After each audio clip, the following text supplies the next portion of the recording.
So I am feeling the love. Thanks everybody. I haven't done a video in 9 months and now I got all these views and these comments and support. I really appreciate it. That made my weekend. So me being sick for 4 days had a plus benefit. It brought me back onto YouTube because I was like isolated. So I figured, hey, my YouTube friends will cheer me up and you guys cheer me up. However, some people are trying to take this as an indicator of something in the market.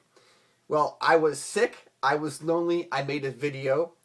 It didn't do anything to do with the price of silver itself or what silver was doing because I wanted to make a video. Unless, maybe, subconsciously, there was something going on. Maybe there was some mysterious force in the universe that made me sick to make videos to impact the price of silver. I don't know. But my motivation was that, unless I have a dual personality like in Fight Club. I don't know about doing things. I don't know. Remember Fight Club? It's a classic movie now, but really a lot of philosophy about existence and so forth. So I want to do some follow-ups with my video from the other day, and I'll start off by someone had put in my comments that silver is like Litecoin, and I want to say cryptocurrencies are the direct opposite of precious metals. With your silver, right, you can get in a time machine and spend it. You take that silver, go back thousands of years, and you could spend it. You go back to the time of Jesus. Remember how he was sold out for silver? Well, that silver that you have, you can go buy stuff in the Roman Empire, right? So now you go back in time with your cryptocurrency, and first of all, your computer won't work anymore. It'll run out of power, right? Second of all, there's no internet.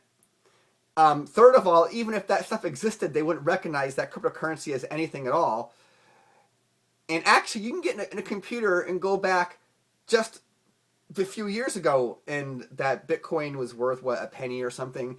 Now, what I want to say is that these cryptocurrencies have had the biggest gains of like anything in the history of mankind. I mean, the history of recorded mankind, like nothing has had this kind of appreciation in value from like basically nothing to something this big. But I want to say is that you have to be honest with yourself about these things, right? You have to see it for what it is. Now, for like Bitcoin, right? Microsoft stopped taking it. Steam, the biggest online gaming portal, stopped taking it a few months ago. So what happened was a lot of the premise of like Bitcoin is that it's in the early stages of adoption.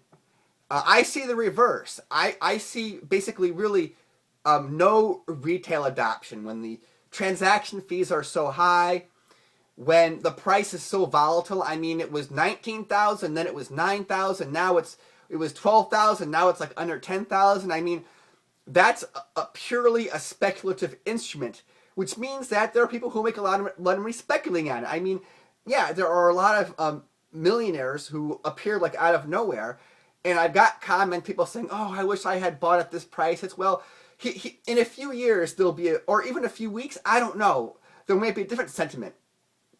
So when we studied the history of markets on finance, and we studied, you know, the stock market crash of like the Great Depression, I don't think anybody said, man, I wish I was one of those people who had bought on their way up. Pretty much after these devastating crashes happened, the sentiment is, well, I feel bad for those people who lost all their money. Let's go back to the tulip mania, you know, the tulip mania from the very first bubble.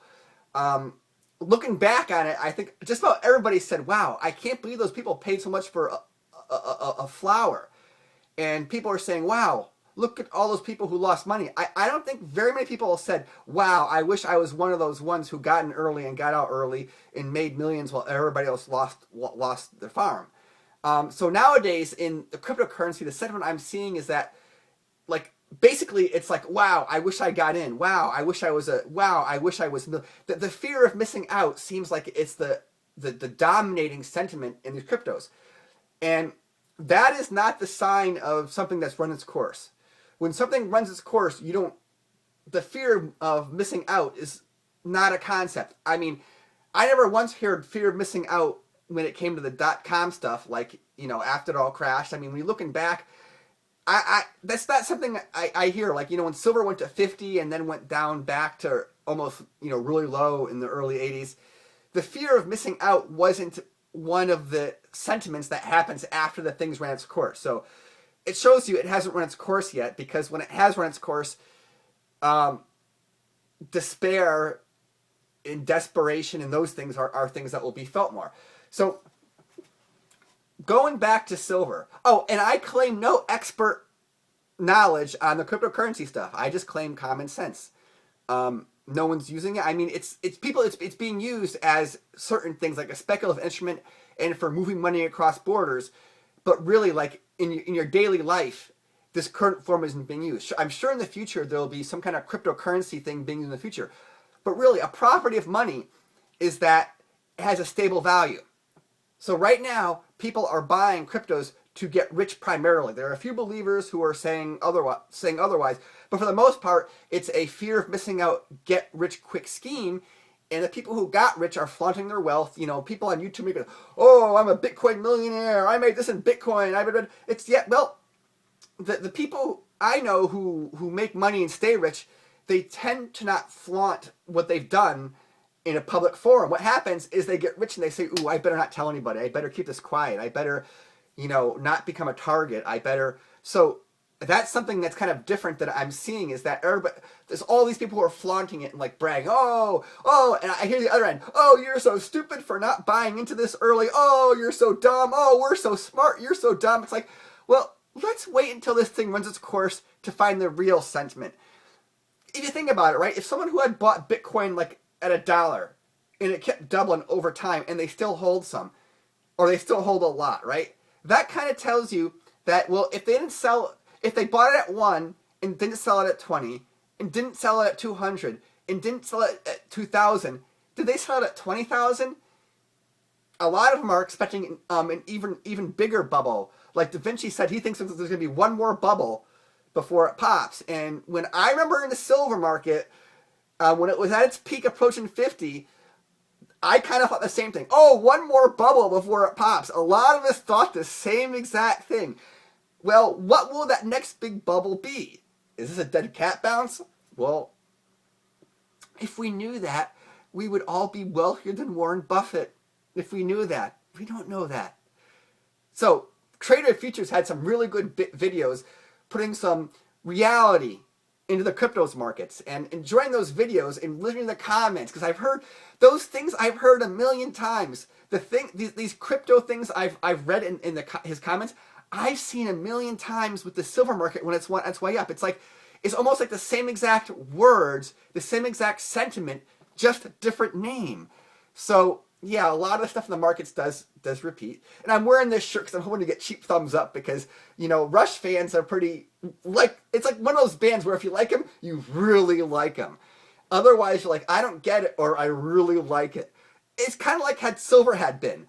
The average person either doesn't get it or really liked it or didn't like it. So, but going back, I mean, a lot of the sentiment causes me big caution in those crypto markets. And when the cycle has finished, I don't think fear of missing out will be people's concern. I think their concern will be those people who, like, you know, mortgage their houses, or that's going to be the bigger concern, I believe. And I believe it's going to be widespreadly used in the future. But the whole point of a currency is that it doesn't go from a penny to 20,000. That's not what a currency does. That's a speculative instrument. A currency holds its value. It is a stable value. Going back to silver, yeah, silver never went to the moon, but I mean, your silver still has value. You go in a time machine, it has value. It has value today. I mean, your electronics need silver. So it's something that's needed and something that's real. And when a lot of the critics in the media have been talking about cryptos, they say, well, at least gold has value. So it's like, wow, if these haters are apologizing for gold, that tells you something. Okay, thanks for watching. And I won't say I hope you learned something this time, because the more I learn, the less I feel like I learn. I know. All right, bye.